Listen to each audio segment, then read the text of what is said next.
What's up, YouTube? It's Here's Mike. Welcome back to the channel. If you're new here, make sure you hit that subscribe button. If you like the video, make sure you hit that thumbs up because it helps it get pushed out into the algorithm.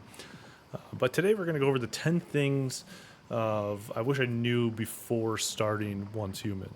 Now some of these are going to be kind of odd just because I played Combat Beta 3, so I kind of had an idea of what I wanted to do with this one, and now that I'm at the end game, kind of figured out that they worked how I wanted them to. Some things had to be changed a little bit, so that's why I'm putting this list out of kind of a guide of what new players should do. If you're kind of like wondering how to play the game, with guides on like what to do progress wise, I think this is a good basis to start from and just kind of make the gameplay a little bit easier and more enjoyable as you're going through each of the zones while playing Once Human. So the first one that I think is the most important is to always upgrade your axe and utility weapon each zone that you go into. So with this, when you go into your meme cradle, for your infrastructure, you get different pickaxes. The reason why I say upgrade these first is because in each zone there's new materials to actually craft. And when you craft them, then you can make new pickaxes. Pickaxes mean you can mine higher tier items, you can get more resources from said items. So like the bronze pickaxe versus the copper pickaxe, I believe the copper pickaxe you get like 4 or 6 copper per swing, and with the bronze one you get 8 per swing. So you get 2 more every single time you chop down, or not chop down, but every time you hit a copper ore. Same with the trees. I think with the copper you get like 4 to 6 logs. With the bronze you get 6 to 8 logs. And so on and so forth, and that stacks every single time you make a new pickaxe. And that also works for like the chainsaws and drills. So the chainsaw, you like chop down a tree in like half a second compared to having to swing at it for like 10 seconds, what it feels like with the pickaxe.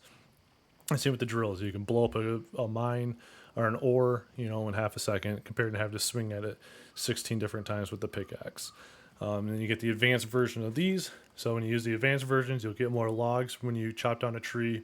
With the drill, you'll get more resources when you mine, tungsten or aluminum and whatever. So always upgrade these once you can, once you get the resources too, because I'll be able to make you, mine and get more resources, which you could then use to go into topic number 2, which is to upgrade your weapon in each area. So with that, you're going to need to get, copper ingots or aluminum or tungsten and whatnot. And then you also need to get the resources from, doing the villages. So it's always best to go clear a village, get enough resources so you can craft a new tiered version of the gun. As you can see, as you click through here, the damage is increasing every time you go up in tier. So it's always best to upgrade the gun immediately whenever you can, because that just means you're going to do more damage in that area. You'll be able to kill things faster, kill the boss faster, and then advance on to the next section of the game just that much quicker. You could say the same goes with armor, but it's not very necessary. The only thing armor does is give you more HP. So if you're dying faster, upgrade your armor. If you're really not dying a lot, don't even worry about upgrading this until endgame when you get the tier 5 version of everything. The only thing that you would really want to do throughout the time is if one of these sets benefits you more, just craft the gear at like tier 2 or tier 3 for that set and just kind of let it be after that. I wouldn't worry about changing up this armor every single time you get to the new zone. You're just gonna be wasting a lot of resources and time that you could be doing something else at. But the biggest one is the weapon, and don't worry about calibrating until endgame. A lot of these resources, it's just a waste to go and find them all and get them. It's just faster just to keep playing. Calibration is more of an endgame thing, and you're going to be using Stardust Source, and you're going to want to save all that Stardust Source up until the end game anyways. And that goes into then building the base with all the resources that you're getting. So some people like to build huge bases. Like you have this guy, he has like a huge mansion over here. You look at my base, it's kind of dinky and small. The biggest thing is why I say build it small is, one, it's easier to get to things because you don't have to run 30 seconds to your base to go to each room to do whatever the hell you want to do.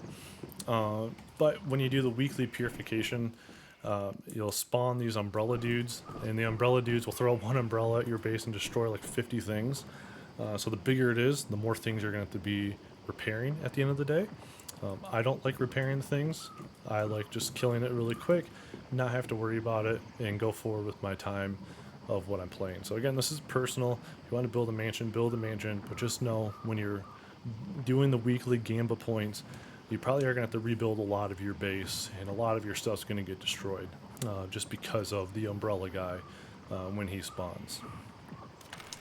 And with that, we'll go into the next topic, which is teleportation towers. So as you're traveling, you'll see all these teleportation towers. I find it best. Some people don't like to do this for some reason, but to go up and just activate these. You can teleport these from your house. You can teleport between towers when you're at one. You can teleport to the town. Each town does have a teleportation tower at them. So from your base, you can teleport to wherever these are at on the map. So it's always best to unlock these because you'll be able to transverse this map super, super fast once you have all these unlocked. And then if you build your base near a teleportation tower, if your base teleport is on cooldown, you just go to a tower, teleport to it, and then drive over to your base, which I find is the best thing that you can do, really, on there. So it's just a quality of life, ease of access thing. And another thing with that, we'll go to the next point, which is joining a hive. So when you join a hive, the biggest reason why you actually really want to do it, even if you don't know anyone in the hive, is to just unlock their house. So some of these people, like in my hive, they're like all over in these random locations on the map, and they're probably because there's resource heavy over there. So then I don't have to build my house there now because I can teleport to theirs, get everything that I want in the 10 minutes, and then teleport back to mine.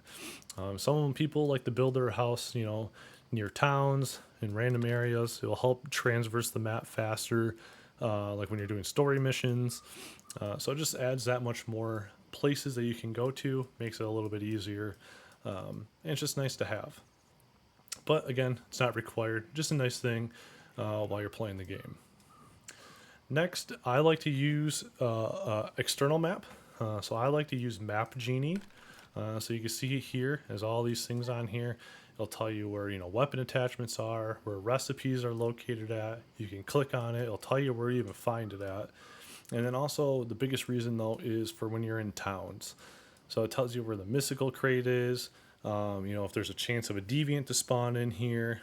It tells you where basically everything is. The biggest reason why I use this is one, so I could clear the town out and never have to worry about going back because I missed something, like a recipe and whatnot, or these little treasure chests that are like those purple glowing things. But I mainly use it for these metal seed cabinets. End game, you find a lot of rare seeds in here that you only can get in these metal seed cabinets. So I always like to make sure I hit these. So this map just ensures that I can go through and farm all these cabinets efficiently and get them. So I'll put this in a link below so you guys can save it to your toolbar and then use this as well. Next is to join public events. So you'll see one right now is the cargo scramble. This one kind of sucks because it's a terrible example for what I'm looking for. But normally you will pop these up. Like the fishing one is usually always up here. You'll have ones like Dig to Hell, Operation Chevron, like Paradise Lost or something like that. When you click on it, it'll tell you where they're located at. I think this one just ended. But it'll be like a red eye. If you hover over the red eye, you can teleport to the public event for free. All these public events has 3 tiers. So you have the normal tier, there's a way to upgrade it to a hero tier, and then there's a way to upgrade it from hero to a legend tier. The reason why it's good to always join these public events is because if you do get it to legend tier, you get a whole bunch of resources. You get a whole bunch of wherever that zone's resources are, but you get usually between 7 to 13,000 credits. So you can see here I have 133k credits right now, which is huge. So it's nice just to always stockpile these because you're going to need these later on to buy things, to upgrade your weapons, and to do everything. And even to unlock your meme ticks, it costs quite a bit of credits to go through that and do that as well. So it's nice just to always have a huge stockpile of these on hand, and the XP rewards are really nice to have too. Which then leads on to topic number 8, which is completing random world events. This actually works perfectly because I got one right here. So when you see like this huge giant pink circle in the sky and there's like the mist underneath it, always try to do these throughout the day if you can. I believe there's like a 5 to 6 or something like that daily cap that you can do for these. But with these, you will get the crystals for wherever zone you're in. You'll get quite a few acid, usually a deviant, but you get a lot of credits for it. And by crystals, I mean like these, like the platinum crystals, or you got these other 4 crystals from the previous areas as well. So they're pretty quick to go through. They only usually take like 3 to 4 minutes, but I always complete them when I can. And because depending on where you're at, you'll get these to drop. So like in the high end areas, you'll get level 3s. The middle tier areas, you get level 2s, and the beginning area, you'll get level 1. And these are what are used for the weekly Gamba points. So you want to make sure you get 40 of these each week, so then you can get the max amount of Star Crom from the Horde event itself at the end. And the 9th tip is your specialization points, and to not use them immediately. So this is something that I like theory crafted from the beta, tested it out, and I think this worked great. So as you can see, I didn't pick a single one. I think this is the best way to go for it. I'm not going to pick it until I hit level 50.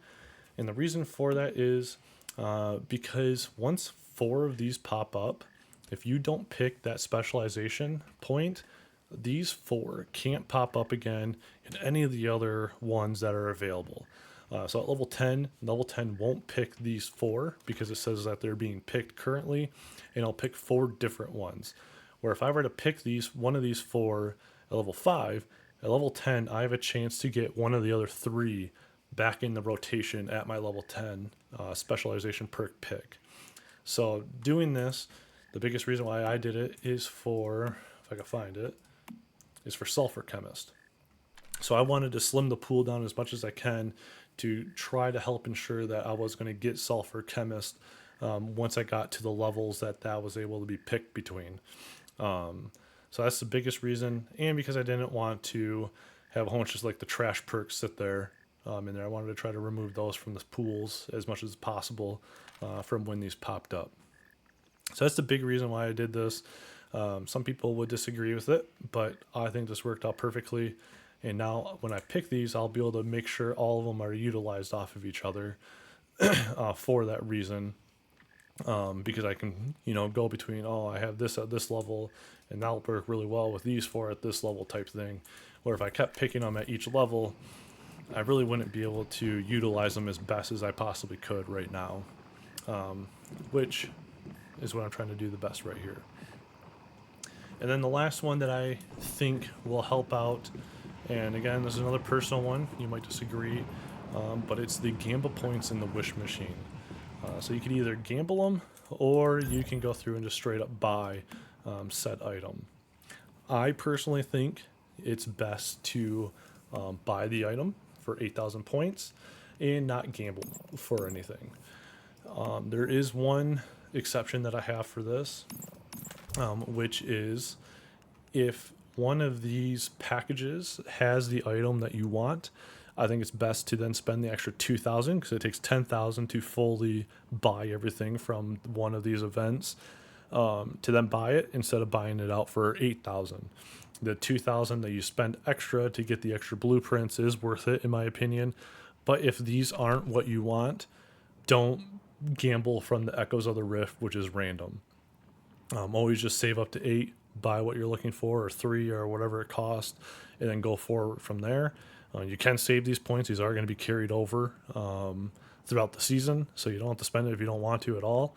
But this one right here for the Echoes is really only good once you unlock everything, and you just need to get blueprints so you can upgrade your gear. The reason why I say that is because this guaranteed legendary that you can get is random, and it can be a duplicate of what you already got. So if you, like I got the Jaws for instance, if this blueprint drops another Jaws, it's just going to give me blueprint points for the Jaws, which I guess is good in my case, but I don't want that. I want a new weapon to use. I want to pick something different to make a new build with. So I'm going to save mine up. I'm going to get, my armor piece, a new weapon or whatever, So I wouldn't go through and just start smashing llamas. I'd go through and just wait and find out what build you're looking to do. You know, whether it's a bounce, you know, power surge, unstable bomber, and everything, and go through and buy a weapon that you like, and test that build out then with this, and just kind of go forward with it from there. But if you're a gambling man and you want to gamble, you know, have fun with echoes. But I don't think it's the most efficient way to spend these points that you can only get weekly at the end of the day. So, but again, those are my tips and tricks that I think are really good for new players to help save up and kind of make the game progress a little bit easier. If you guys have any comments or, you know, questions about the game, put them in the comments down below. If you have any suggestions about anything that you'd like to see, let me know in the comments and I can make a video on it. But if not, make sure you like this video, subscribe to the channel, because I will be making more content on Once Human, about builds and silos and all that other stuff. So there's a lot more to come. But other than that, peace out.